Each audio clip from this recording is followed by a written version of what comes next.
So you can see how I'm following this line, and everything has been blended above this particular line.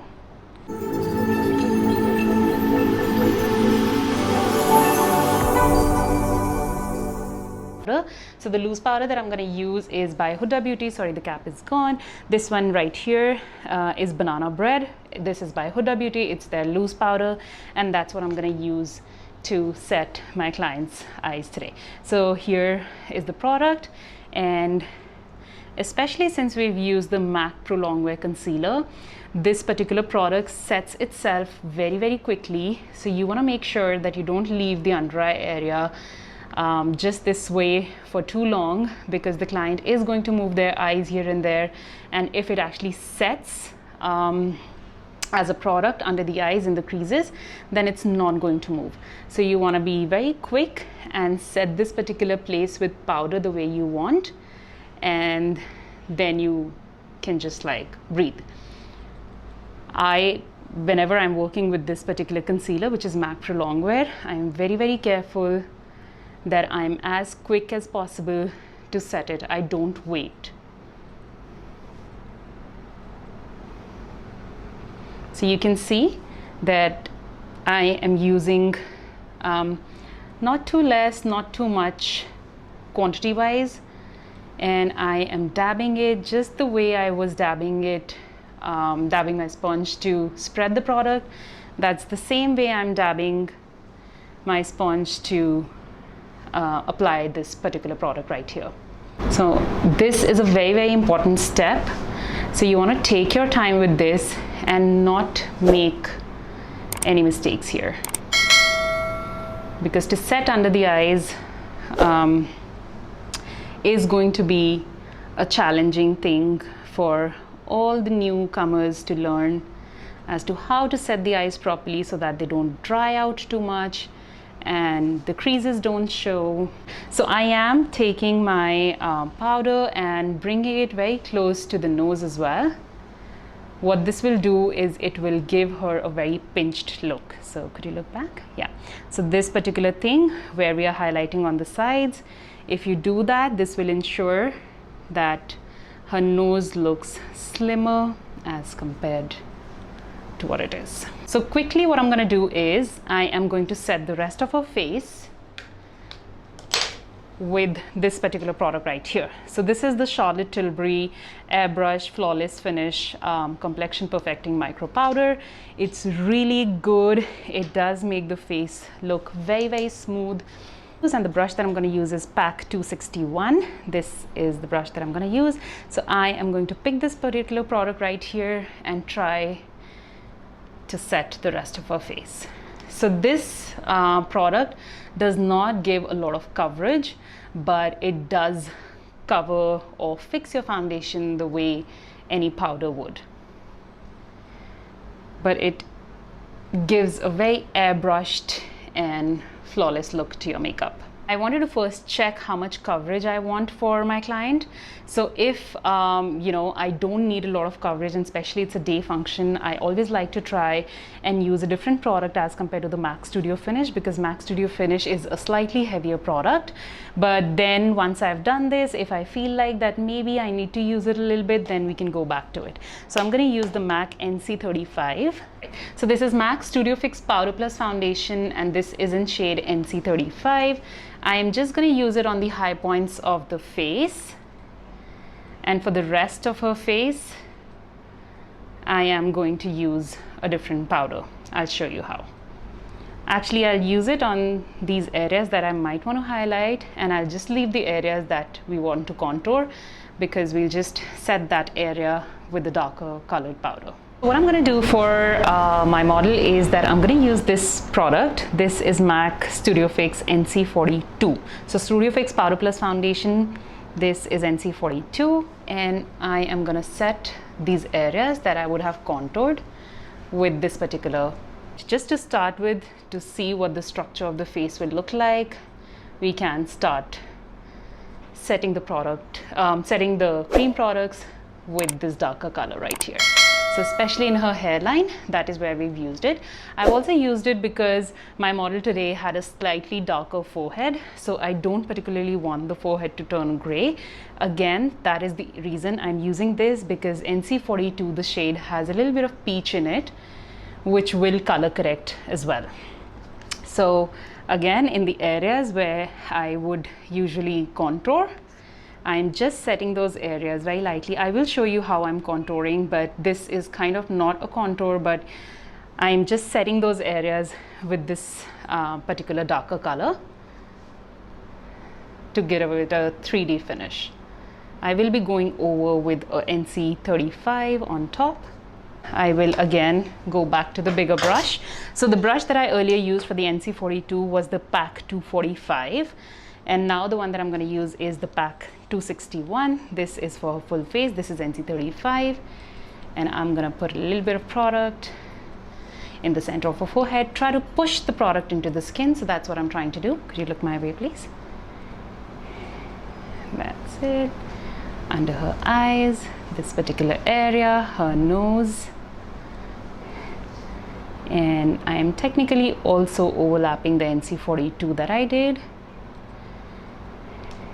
So I have used a lot of powder for my client today because I did do moisturizing properly. But if, let's say, you do feel that there's not enough moisture in the client's skin, then you would not really need to do so much powder. And generally I would also use the same foundation and the powder on her back as well, so you don't want to forget that area. For my contouring, I am today going to use this particular product right here. So this is the contour powder kit. This is in shade light to medium by Anastasia Beverly Hills. These are the colors, and that's how it looks like. So for my model today, I am going to be mixing these two colors right here.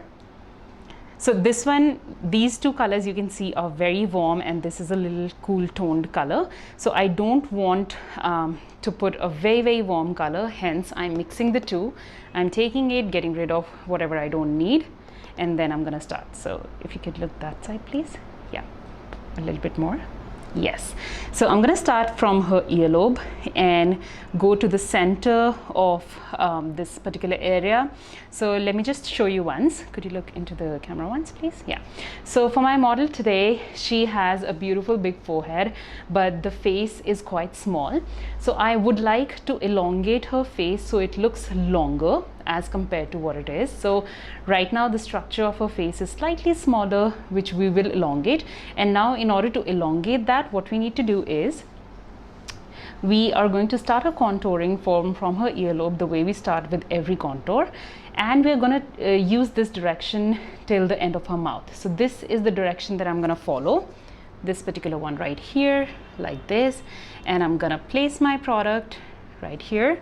So I'm going to mix the two, get rid of whatever I don't need, and then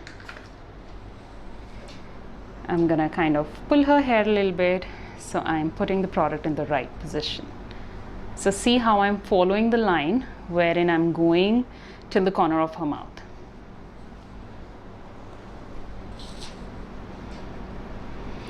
Always blending upwards so that the model's face looks more lifted. If you drag it down, the face is going to look droopy. That's not something we want.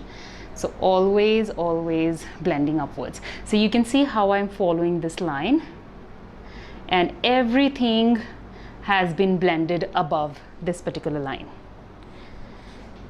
So that's what we want to learn when we're trying to shape a model's face, as to how to structure it so that it looks you know, longer if you want it, or shorter if you want it. Today we want the model's face to look slightly longer, so we are working in this direction. Now I'll have her look straight into the camera so you guys can see what kind of difference this particular step has made.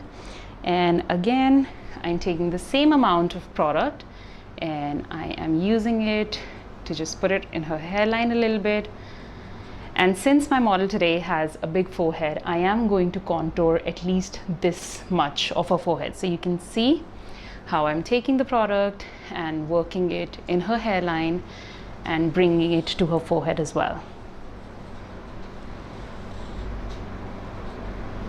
So she has, my model today has a very sharp jawline, so I don't want to sharpen it even further.